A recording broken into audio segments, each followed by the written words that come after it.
High, আমি মিলি। আজকে কথা বলবো ওয়েট লস এবং লং টার্ম সুস্থ থাকার তিনটে ফর্মুলা নিয়ে।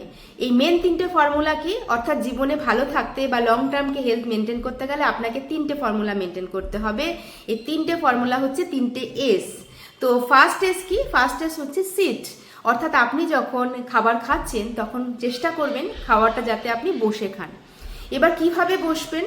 অ্যাকচুয়ালি বসে খাওয়ার নিয়ম হচ্ছে মাটিতে বসে ক্রস লেগ পশ্চার, অর্থাৎ সুখাসনে খাবার খেতে হয়। তো আজকের ফার্স্ট লাইফে বা অনেকের চ্যালেঞ্জও থাকে, সেক্ষেত্রে বেলার যদি 3-4টে মিল পসিবল নাও হয়, অ্যাটলিস্ট একটা মিলকে আপনি চেষ্টা করুন যে সুখাসনে বসে যাতে খেতে পারেন। তাতে কি হয়, আপনাদের স্টমাকে ব্লাড সার্কুলেশন খুব ভালো হয় এবং আপনার ডাইজেশনের জন্য খুব ভালো হয়।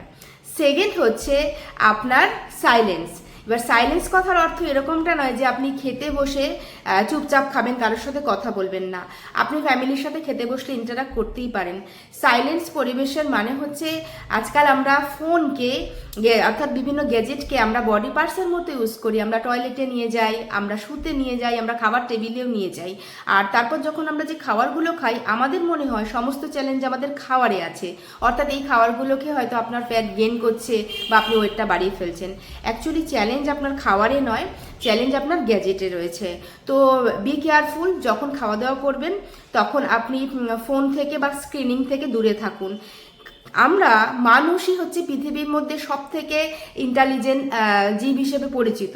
অর্থাৎ কখনো ভেবে দেখেছেন কি যে আমাদেরকেই কিভাবে কি খেতে হবে না খেতে হবে তার জন্য আমরা ডায়েটিশিয়ানের কাছে যাই, অর্থাৎ আরেকজন মানুষ আমাদেরকে বলে দেবেন আমাদের কি খেতে হবে, কতটা খেতে হবে। কিন্তু আমরা ছোটবেলা থেকে সেই বুদ্ধি বা ইন্টেলিজেন্সি নিয়ে জন্মগ্রহণ করেছি, যেখানে আমরা জানি যে আমাদের কখন স্টার্ট করতে হবে, কখন শেষ করতে হবে এবং কতটুকু কি করতে হবে, তাই না?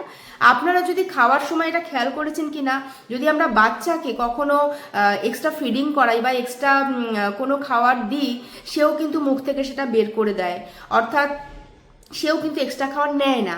কিন্তু একটা বাচ্চার সামনে যদি আপনি মোবাইল দিয়ে দেন বা কোনো স্ক্রিন অন করে তাকে খাওয়ান, তখন কিন্তু সে খেতেই থাকবে। সে বুঝতেই পারবে না যে কখন কতটা খাচ্ছে আর তার পেট ভরছে কি আদৌ ভরছে না।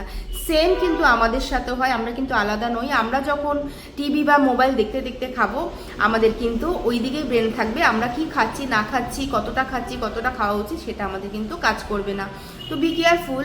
আমরা কিন্তু খাবার খাই সুস্থ থাকার জন্য, বডিকে নারিশমেন্ট করার জন্য। খাবার কিন্তু কোনো রিল্যাক্সেশন নয়।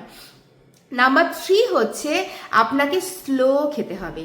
এবার স্লো কথার অর্থ অনেকে অনেক রকমভাবে নিতে পারেন, অর্থাৎ আপনি যে মিলটা বা যে খাবারটাই নিচ্ছেন না কেন, সেটাকে আপনাকে খুব ভালো করে চিবিয়ে খেতে হবে, তাহলে আপনার ডাইজেশন ভালো থাকবে এবং খাবারটা প্রপারলি আপনার বডিতে অ্যাবজর্ব হবে।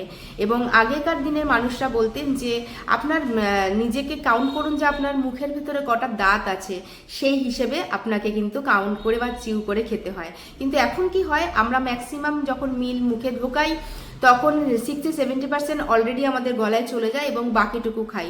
তো অনেকেই গর্ব করে বলেন যে আমি খুব ফাস্ট খাই।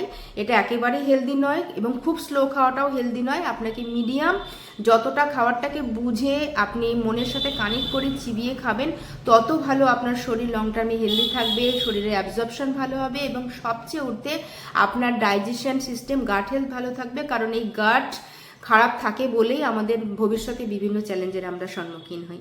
Thank you so much.